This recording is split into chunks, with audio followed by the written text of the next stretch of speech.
Early morning reviews. I watched this film a couple of days ago, and I can remember either seeing this movie on TV or renting it. I can't remember which. It probably was around 2008 or 2009 that I first saw this film. Directed by Robert Zemeckis, it came out in 1980. Used Cars. This would be his only R-rated film until he came out with Flight in the 2000s. So this is kind of going into that late 70s, early 80s, very raunchy comedy genre. We don't really see this style of film too much anymore. It's pushing the envelope. Blatant sexuality, pointless topless women just to have a shock value. It's got Lenny and Squiggy in it, so maybe I'm changing my review mid-review. There's some good laughs. This is considered a black comedy, a satirical black comedy. Executive produced by Steven Spielberg and John Milius. It was co-written by Bob Gale and Robert Zemeckis. You know, they worked together on Back to the Future. That's his writing partner. John Milius had wanted to write a story about a used car salesman in Las Vegas, and he had pitched it to, I think, Zemeckis and Gale and Spielberg right around the time Spielberg was working on 1941. So this movie, starring Kurt Russell, Garrett Graham, Frank McRae, Deborah Harmon, and Jack Warden. And Jack Warden character plays a twin brothers. So he plays two characters, the Fuchs? I don't know how to pronounce it. Anyway, this movie was filmed on location in 1979 in Mesa, Arizona at a Chrysler Dodge dealership.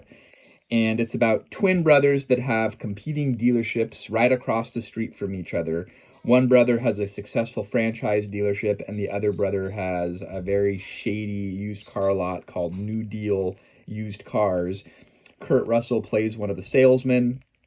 And basically, this movie kind of resonates with me because I worked at CarMax for 3 years, and they were a very by-the-book corporate entity, and we kind of prided ourselves on not being like the buy here, paid here dealerships featured in this movie, where they're rolling back the odometers, doing shoddy body work to move these piece of junk cars along down the line to the unsuspecting consumer, right? So it's kind of a parody, right? Every bad thing that you think about a used car salesman, this movie is kind of portraying. They're doing whatever it takes to make a deal happen, high pressure sales tactics, just ultra shady, and we're supposed to laugh at it. Now, the movie, again, it was filmed in 1979, so most of the cars that they sell are from the 60s and 70s and would by all means be considered classics today, and they just destroy a lot of these cars in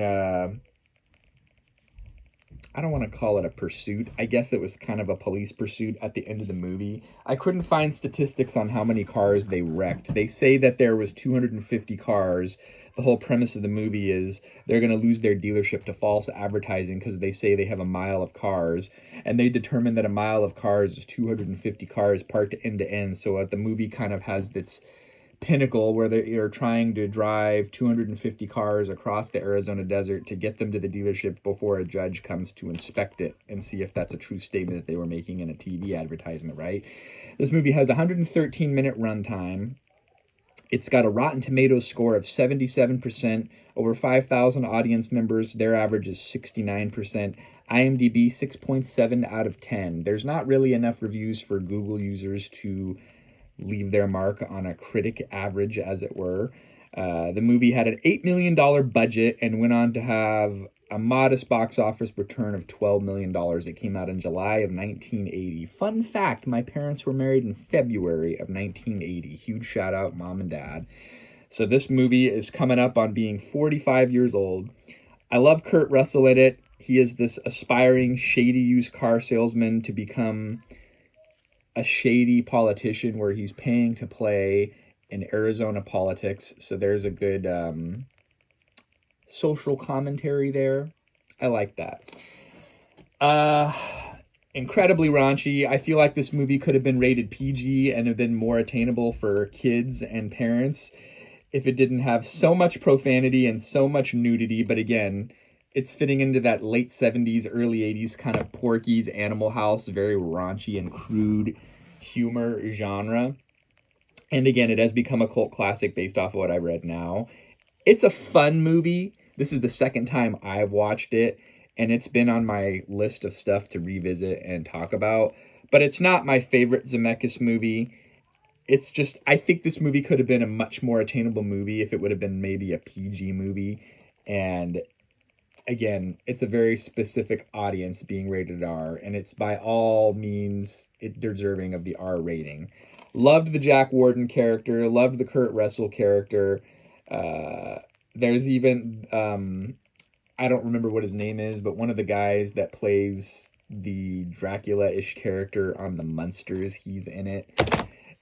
The guys that play Lenny and Squiggy and Laverne and Shirley, didn't write their names down, but they're in it. So there's a lot of cameos in this movie. It's a fun movie. So is it the best movie you're going to watch? No, but I'm going to give it a 3 out of 5. Just be prepared. Don't watch this with any kids. Lots of gratuitous sex and nudity and profanity. So definitely worthy of its R rating.